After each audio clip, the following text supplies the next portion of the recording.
Hey foodies, welcome to liveloveloverecipes.com. இன்றைக்கி நம்ம சேனலில் நம்ம பார்க்க போகிற ரொம்பவே ஸ்பெஷலான ரெசிபி என்ன அப்படின்னு பார்த்தீங்கன்னா கராச்சி பிஸ்கெட்ஸ், அதாவது டூட்டி ஃப்ரூட்டி பிஸ்கெட். இது ரொம்பவே கிட் ஃப்ரெண்ட்லி ரெசிபி. இது செய்கிறது ரொம்ப ஈஸி, ரொம்ப டேஸ்டியாகவும் ஃப்ளேவர்ஃபுல்லாகவும் இருக்கக்கூடிய ஒரு ரெசிபி. வாங்க இது எப்படி செய்யலான்றதை பார்க்கலாம். ஃபர்ஸ்ட் இந்த ரெசிபி செய்கிறதுக்கு ஒரு பவுலில் நம்ம 70 கிராம்ஸ் ஆஃப் பட்டரை ரூம் டெம்பரேச்சரில் இருக்கிற மாதிரி பார்த்து எடுத்து வச்சுக்கலாம்.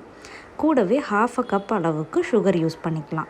நீங்கள் ஒயிட் சுகர் வேணாலும் யூஸ் பண்ணிக்கலாம், கேஸ்டர் சுகர் வேணாலும் யூஸ் பண்ணிக்கலாம். நான் இன்றைக்கி ப்ரௌன் சுகர் யூஸ் பண்ணியிருக்கேன்.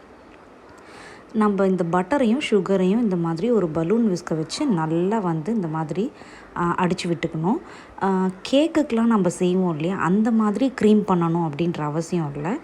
நம்ம ஆட் பண்ண சுகர் பட்டரோட நல்லா மிக்ஸ் ஆகணும், அந்த அளவுக்கு அடித்து விட்டுக்கோங்க. இப்போது ஒரு 1 கப் அளவுக்கு நம்ம ஆட்டா மாவு ஆட் பண்ணாலும் ஆட் பண்ணிக்கலாம், இல்லை மைதா மாவு ஆட் பண்ணாலும் ஆட் பண்ணிக்கலாம், அல்லது ரெண்டுமே கலந்து கூட ஆட் பண்ணிக்கலாம். நான் இன்றைக்கி பார்த்திங்கன்னா 80 கிராம்ஸ் அளவுக்கு ஆட்டாவும் மிச்சத்துக்கு மைதாவும் ஆட் பண்ணிக்கிட்டேன். மொத்தமாக பார்த்திங்கன்னா இந்த 1 கப் அப்படின்றது 115 கிராம் வரும். இப்போது இது கூடவே பார்த்திங்கன்னா 1/8 கப் கஸ்டர்ட் பவுடர் ஆட் பண்ணுறோம். இல்லைனா 2.5 டேபிள் ஸ்பூன்ஸ் அளவுக்கு கஸ்டர்ட் பவுடருன்றதை கணக்கு வச்சுக்கோங்க. அது கூடவே ஒரு 3/4 teaspoon of baking powder add பண்ணிக்கிறோம். அதாவது 3/4 டீஸ்பூன் ஆட் பண்ணிவிட்டு இது எல்லாத்தையுமே ஒரு தடவை நல்லா மிக்ஸ் பண்ணி விட்டுக்கோங்க. ஒரு 1/4 டீஸ்பூன் அளவுக்கு சால்ட் ஆட் பண்ணிக்கோங்க. அது ஸ்கிப் ஆகிடுச்சு வீடியோவில். இப்போது அது கூடவே டூட்டி ஃப்ரூட்டியும் உங்களுக்கு பிடிச்சமான நட்ஸையும் ஆட் பண்ணிவிட்டு எல்லாத்தையும் மிக்ஸ் பண்ணிக்கோங்க. இந்த சமயத்தில் ஒரு 1/2 டீஸ்பூன் டு 1 டீஸ்பூன் அளவுக்கு வெனிலா எக்ஸ்ட்ராக்டோ இல்லை பைனாப்பிள் எசன்ஸோ உங்கள்கிட்ட எது இருக்கோ அதை ஆட் பண்ணிக்கோங்க.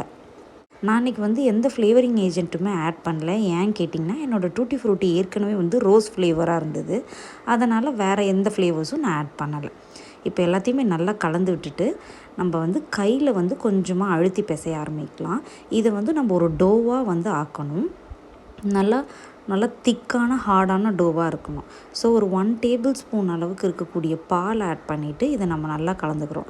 இன்கேஸ் நீங்கள் பால் அதிகமாக ஆட் பண்ணிட்டீங்க அப்படின்னா ஒரு 1 or 2 டேபிள் ஸ்பூன்ஸ் அளவுக்கு நீங்கள் எந்த மாவில் இந்த பிஸ்கெட்டை செய்கிறீங்களோ அந்த மாவை ஆட் பண்ணிக்கலாம். எய்தர் ஆட்டா ஆர் மைதா எது வேணாலும் ஆட் பண்ணி காம்பன்சேட் பண்ணிக்கலாம். கன்சிஸ்டன்சியை கரெக்டாக கொண்டு வந்துக்கலாம். இப்போ பார்த்திங்கன்னா நான் ஒரு லாக் ஷேப்பில் கொண்டு வந்துட்டேன். இந்த மாதிரி விரிசல் இல்லாத லாக் ஷேப்பில் நீங்கள் மாவை கொண்டு வந்துடணும்.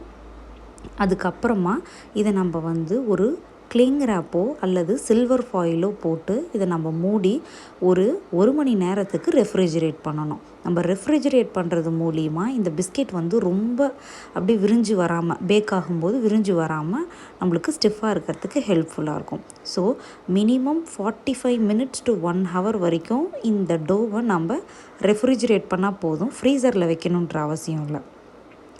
ஒரு கிளிங் ஃபிலிமை போட்டு இல்லைனா இந்த மாதிரி ஒரு சில்வர் ஃபாயிலை போட்டு நல்லா சைட்ஸில் நல்லா கவர் பண்ணிவிட்டு இதை ஃப்ரிட்ஜில் வச்சுருங்க. 1 மணி நேரத்துக்கு அப்புறம் ஃப்ரிட்ஜில் இருந்து வெளியில் எடுத்து எப்படி இருக்குதுன்னு பார்க்கலாம். இப்போது இது நல்லா கூலாக இருக்குது. இதை நம்ம ஓப்பன் பண்ணிவிட்டு நம்ம டோ பர்ஃபெக்டாக சில்லாக நல்லா செட் ஆகிடுச்சு. இதை நம்ம இப்போது பீஸ் போட்டுடலாம். ஒரு பிஸ்கெட்ஸும் பார்த்திங்கன்னா 1/2 இன்ச் டு 3/4 இன்ச் அளவுக்கு இருக்கணும். ரொம்ப மெலிசாக இருந்ததுன்னா நம்மளுக்கு கரெக்டாக வராது. ஸோ அந்த அளவுக்கு எல்லாத்தையும் பீஸ் போட்டு இந்த மாதிரி எடுத்து வச்சுக்கோங்க. ஒரு பீஸ் எடுத்தீங்க அப்படின்னா பாருங்கள், டூட்டி ஃப்ரூட்டி நட்ஸ் எல்லாமே இருக்கும். இப்போ இதை அவனில் 200 டிகிரி செல்சியஸில் ஒரு 15 to 20 மினிட்ஸுக்கு பேக் பண்ணிங்க அப்படின்னா நம்மளோட பிஸ்கெட்ஸ் ரெடி ஆகிடும்.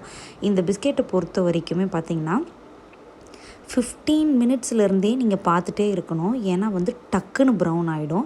என்னது பார்த்திங்கன்னா ஒரு ஷேட் லைட்டாக ப்ரௌன் ஆகிடுச்சு. ஸோ ஒரு 15 to 17 மினிட்ஸ்லேயே பார்த்திங்கன்னா நம்மளோட பிஸ்கெட்ஸ் ஆல்மோஸ்ட் ரெடியாக இருக்கும்.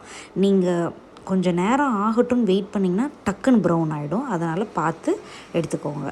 இந்த ரெசிபி உங்களுக்கு பிடிச்சிருந்தது அப்படின்னா மறக்காமல் நம்ம சேனலை சப்ஸ்கிரைப் பண்ணுறதோட மட்டும் இல்லாமல் உங்கள் ஃப்ரெண்ட்ஸ் அண்ட் ரிலேட்டிவ்ஸ்க்கும் ஷேர் பண்ணுங்கள். தேங்க்ஸ் ஃபார் வாட்சிங்.